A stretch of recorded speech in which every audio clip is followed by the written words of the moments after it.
Welcome to the second learning module of Future Us, a roadmap to elder abuse prevention. My name is Benedict Schöpflin. I'm the Executive Director of the Canadian Network for the Prevention of Elder Abuse. On March 24th, 2022, CNPEA released Future Us, a roadmap to elder abuse prevention. You can access it at futureus.cnpea.ca in French and in English. We kicked off our series of 5 modules hosted by NICE with an overview of Future Us. Today, it is my pleasure to welcome Dr. Celeste Pang, Senior Research Officer, 2S LGBTQI Health, Aging and Housing for Egale Canada, one of our project partners, who will elaborate on the research component of Future Us. This module will highlight research priorities and opportunities for addressing elder abuse in Canada. We hope you will join us over the next 2 days for more modules that will tackle practice, policy, and the law to address elder abuse in Canada. It is now my pleasure to introduce Dr. Celeste Pang. Take it away, Celeste. Thanks so much for inviting me to the session. So, today I'll be talking about the research aspect of the Future Us, a roadmap to the prevention of elder abuse. As the title suggests, this session focuses on what researchers can do. So, over the next 30 to 40 minutes, I'm going to be reporting back on the group discussions that the Future Us collaborators and committee members have had about the role that research can play in elder abuse prevention efforts in Canada. Specifically, I will be outlining 4 principles and 3 pathways for elder abuse research in Canada. Before we get started, especially as I'm going to be off screen for this session, I'd like to briefly introduce myself. My name is Celeste Pang, and I work as a senior research officer in the research department at Egale. I was one of the committee members working closely with the CNPEA and others on the Future Us strategy on behalf of Egale. For those of you in the audience who are not familiar, Egale is Canada's leading organization for 2S LGBTQI people and issues. We improve and save lives through research, education, awareness, and by advocating for human rights and equality in Canada and around the world.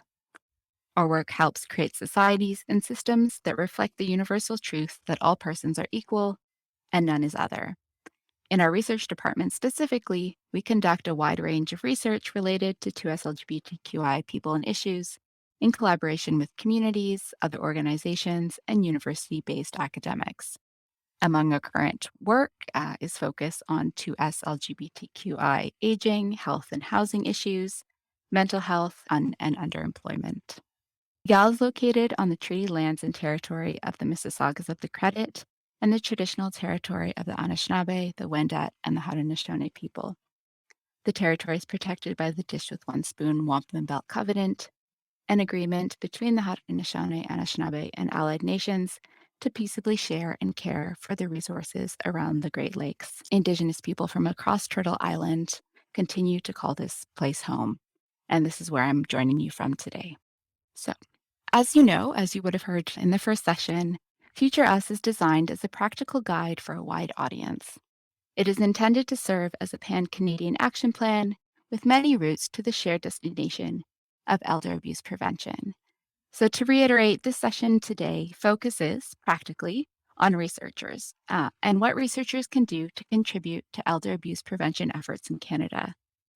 It includes a discussion of the research-oriented components of the Future Us Elder Abuse Prevention Roadmap and includes additional contextualization, questions, and examples.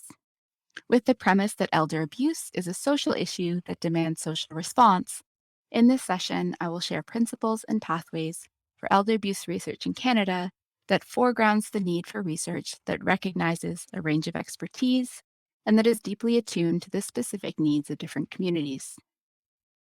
The ideas I will share in this session were developed through collective thinking and conversations among the project partners. However, any omissions in this presentation are my own. The session is not meant to provide definitive answers or be all-encompassing, but is rather intended as a source of provocation, perhaps inspiration, and ongoing conversation. So overarchingly, what researchers can do can be encapsulated by 3 overarching tenets. First, to build on existing knowledge. Second, to build on and trouble existing paradigms. And third, to advance research about elder abuse that is critical, community engaged, and capacity building. These are tenets that relate and lend directly to the three overarching goals of the Future Us strategy. Within this, our four proposed principles are as follows, and I'll expand on these shortly. So, first, to recognize expertise, to examine systemic and structural issues, to engage community and build capacity, and to appreciate distinct experiences. The three pathways that we have identified are topical, about resources, and about coalition building. So let's get into the four principles to begin. Our first proposed principle is to recognize expertise. So, historically, academically trained researchers, legal professionals, as well as service providers have been considered experts in the field of elder abuse research. Conventional understandings of expertise in recent years have expanded to embrace different ways of knowing and greater acknowledgement that all knowledge is situated knowledge. A more expansive understanding of expertise, in quotations, includes lived experiences and diverse professional backgrounds that can be included to develop, pursue, and mobilize elder abuse research. So, this can be done, for example, through troubling paradigms that focus on a singular expert as a holder of knowledge and looking more towards the multiplicity of knowledge that can be brought together and also that one person may hold, to embrace expansive understandings about lived experiences and professional backgrounds and how people from a range of backgrounds may contribute to research and as researchers to working towards the goal of elder abuse prevention. And very importantly, it can mean creating meaningful and robust community and academic links. So, especially, we'll discuss resources in a little bit, but as we see where funding for research flows to recognize experts in the academy, how can university based academics work meaningfully with community on elder abuse research? So, to this end, we don't have answers, but we do have questions that you can ask yourself if you are a researcher or are interested in pursuing research in this area. So, for example, at stages of conception, who is involved in a research project? Are they involved in conceptualizing, creating, analyzing, mobilizing? How can your research be a venue for amplifying existing knowledges and expertise? So, using research as a platform, especially to amplify underrepresented perspectives or communities. And how can research be mobilized to address community needs? In tune with this, our second principle is about examining systemic and structural issues. So, the Future Us strategy suggests advancing analyses that can serve to identify and situate social and structural dynamics that create conditions that increase elder abuse and that shape experiences of elder abuse from multiple perspectives. So, for example, researchers can advance gender based and intersectional analyses to help us understand how policies and social norms create disparity across groups of older people. Strong critical analysis can facilitate understandings of ageism or ableism as a form of systemic violence that can shape individual experiences of elder abuse in diverse populations. And importantly, examining structural and systemic issues de individualizes elder abuse towards creating a more robust and impactful understanding of underlying causes and promising solutions. And this is an area to which multidisciplinary research could lend strongly to. So, as you go through the Future Us roadmap, you can take a look at the ecological model that's used in it, which emphasizes a joint and integrated focus on societal, community, and relational aspects of elder abuse, along with consideration of the individual. So, thinking with this diagram here, we can consider different social dynamics informing why elder abuse happens, which can in turn inform more effective prevention efforts. We can also continue to consider, as researchers, different forms of power and privilege that distinct communities and groups of people hold in Canadian society today. So, from here, in the strategy as a whole, we've emphasized the roles that different people and parts of society can play in working towards elder abuse prevention. So, this includes in research, where we have identified the need to engage community and build capacity as a key priority. So, this can include advancing community engaged and community led research. And the point of time in an arc of research is very important here. So, are you engaging community members, community groups, community leaders at the beginning stages of the project as an afterthought at the end? This will make a difference for what is learned, how it's learned, and also if you're doing more intervention type research, the impact of what you make out of your research findings. So, to that end, we recommend engaging with communities towards defining research questions and designing research projects, and also thinking of research as something that can serve a role alongside programming and community engagement to build capacities within communities to then further address and prevent elder abuse. So, there are many stellar examples about this kind of research and how to do research that is community engaged and capacity building. I certainly can't provide an exhaustive explanation of these, but in relation to elder abuse, on the slide here, there are a small handful that I have turned to. So, first is an example of a report that was published in 2015 regarding promising practices for housing women who are older and fleeing violence or abuse. So, we'd encourage you to check this resource out. Regarding elder abuse, again, there is a project about raising awareness and addressing elder abuse in the LGBT community. So, this was an arts based research project that engaged LGBT older adults, and it was led by Claire Robson, Gloria Gutman, and colleagues in British Columbia. And interestingly, and really well done, were a series of videos about elder abuse in LGBT communities that were kind of part of the process and result of this research. So, this is an example of engaging community, building capacity, and also mobilizing that knowledge in a very publicly accessible way. And information about that work can be accessed at the link on the slide.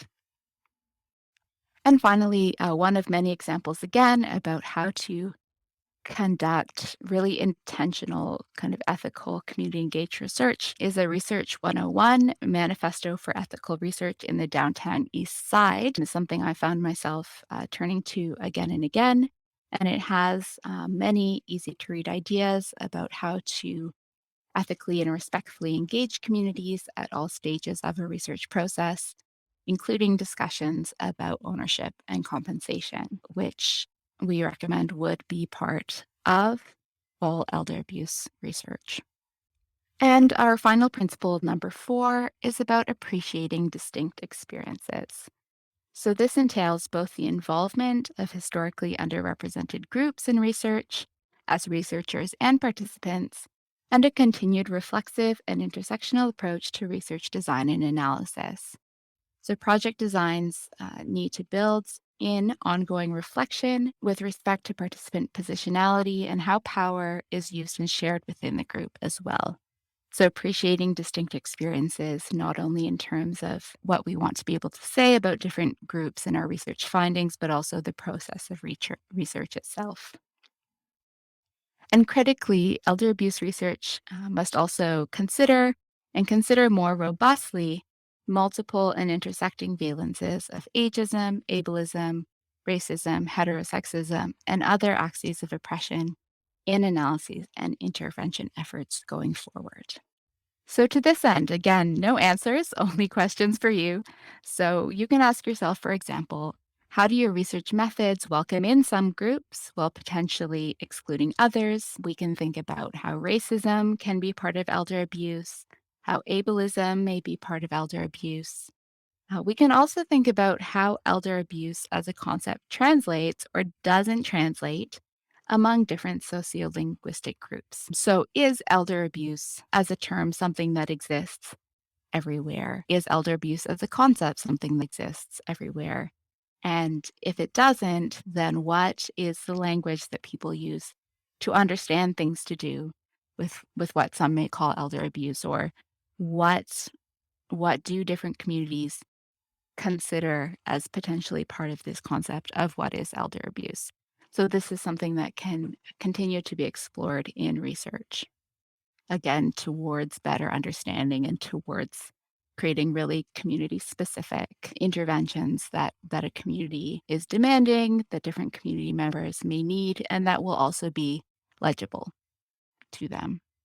With that, moving to the 3 pathways for elder abuse research in Canada. So we're imagining kind of the principles as principles that can inform any research, and pathways as pathways that these principles can flow into, but also very material and practical pathways. So including topical pathways. So existing areas of focus in elder abuse research. There are prevalence studies, there are focus on risk factors for elder abuse. Some future areas for increased focus in this field of research could be, for example, more in depth exploration of connections between other forms of social oppression and elder abuse, as I mentioned in the previous slide. Examination of community specific understandings and perceptions of elder abuse. So that would start with really questioning as a researcher coming in, what is it that we are talking about? And is what we're talking about matching up or not with the understandings that a community that we want to better understand already holds? And also continued prevalence studies, especially as numbers and statistics in the world we live in do have a strong impact on policy and policy change. So, some key questions that researchers, emergent researchers may ask could include: how does a specific community view the mistreatment of older adults? What social dynamics may prevent people from reporting elder abuse? And what resolutions do they seek? So, in this point here, assuming that some researchers will be working towards a specific goal of the prevention of elder abuse. Evidently, it's not always preventable. Sometimes recourse needs to be sought. So, what is that recourse? What are people using and what are they not using? What are people understanding as accessible, as appropriate, as safe paths for them to seek help and support? And using research as a way to examine this and to better understand this can then lend to better tailoring different forms of solutions and resolutions for people. And I also want to give a nod here to an example of the most recent and robust prevalence study in Canada with data from 2015, which is the Into the Light report. And that can be accessed in this link through the CNPEA. Our second very practical pathway towards improving elder abuse research in Canada and expanding elder abuse research are resources. So, quite straightforward, research requires funding, and directing resources towards community engaged, intersectoral, and multi year projects can enhance the state of knowledge on elder abuse, as well as knowledge mobilization and intervention efforts. So, funding is needed for research that focuses on or incorporates elder abuse as a core topic. Funding is needed for research that is community engaged. Funding is needed for multi-year research to knowledge mobilization projects, and I'll give an example in the next slide. And if you're in a position as a researcher where you already have a large grant, for example, or you're thinking about a topic related to elder abuse, that may be more fundable in the current climate, we can think about how to integrate questions around elder abuse into other research and how to redirect resources from existing projects to examine and address elder abuse. So, for funders, we're speaking here, we can be speaking about many different forms of funding, but what can this fund cover in research, which impacts the kind of elder abuse research that can be done? So, does your fund allow compensation and fair compensation for peer researchers? For example, does it allow compensation for community based researchers? Does it allow compensation for advisory committee members and or for participants? So these will all be really critical in, again, who is welcomed into a space, who can take time to participate in research, and ultimately whose perspectives and which communities' perspectives are informing the state of knowledge about elder abuse in Canada. And I'll direct you here to a research compensation series that Amanda Grenier and others have worked on, which are a series of, I believe, 5 different resources that speak specifically to this question of funding and compensation. As I mentioned in the previous slide, as researchers, we can consider how to direct resources in existing relevant research towards exploring questions about elder abuse and prevention and intervention. And we can also take advantage, and we'd encourage funders to also continue to fund these multi-year projects in which research, aspects of education, or knowledge mobilization and awareness raising are integrated. So I'll give you an example here from a project that I've been working on at Egale, which is focused on the experiences of 2S LGBTQI people living with dementia and their primary unpaid carers. You can learn more about it at our research hub, but essentially the funding for this project was through the Public Health Agency of Canada and has included, as part of these integrated phases, research and education. So within the same funding period, without having to be like, we'll see, or maybe we'll apply to another fund, we're able to directly translate our research findings into open access e-modules as part of the whole project plan. So something like this is something that I think could greatly benefit elder abuse prevention research. And finally, as a group, we discussed in depth this idea of coalition building, and specifically coalition building towards elder abuse prevention in Canada. So, elder abuse doesn't exist in a vacuum, neither does research. So, how can we consider areas of shared concern, commonality, and bridge building across a research life cycle? How can we continue to build meaningful bridges with other areas of critical scholarship to advance this field of research? How can we continue to build bridges with direct service organizations and community groups to facilitate and do this research?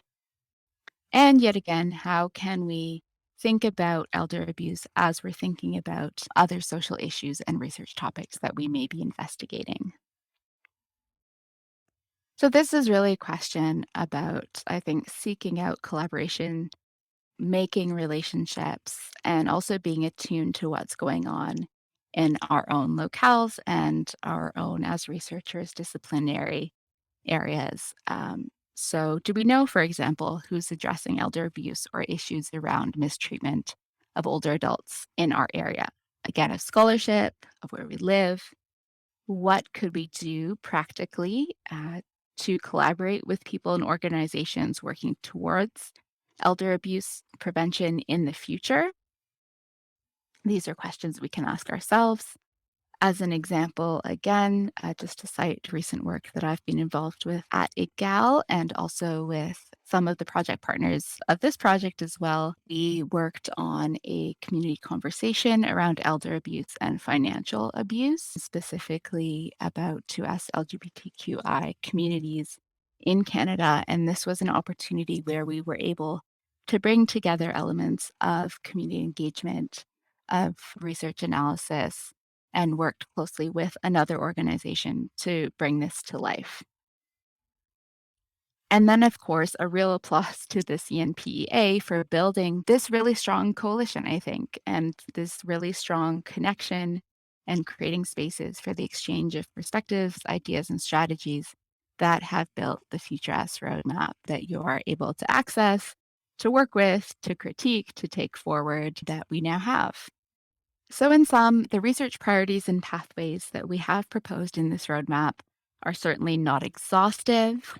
There's certainly many different kinds of experts out there, and you will have more ideas. And there's lots of room to build in elder abuse research. I think this is one of the take homes is that there is a paucity of research, and the research is needed. And researchers can and must continue to play an important role in elder abuse prevention in Canada. If you have not yet visited the site, you can see the Future Us roadmap online at futureus.cnpea.ca.